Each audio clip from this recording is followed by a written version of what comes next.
Hi guys, welcome back to a new episode of Tech Infosys. Today in this video, I'm going to show you how you can download your Chatfuel application on your Android device. Keep watching the video till the end. To download your Chatfuel application on your Android device, firstly go ahead and launch open your Play Store. On the search box at the top, type in Chatfuel and make a search. You're going to see the search results displayed on the screen. Tap on the application.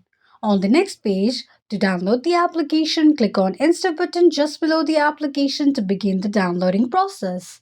While downloading an application, make sure that you are connected to a strong internet. Once the application is downloaded, tap on Open button to launch the application. Open the application and that is how you'll be able to download your Chatfuel application on your Android device quickly and easily just in few steps. If you have any thoughts or queries, let us know in the comments section. Don't forget to subscribe to our channel for further updates. Also, press the notification bell icon so that YouTube will notify you whenever we post a new video. I hope this video was helpful to you. If it was, just go ahead and give us a thumbs up.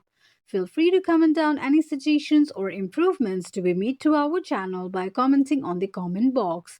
We will be looking forward to upload more contents and tutorials on the upcoming video for your convenience. Thank you so much for watching.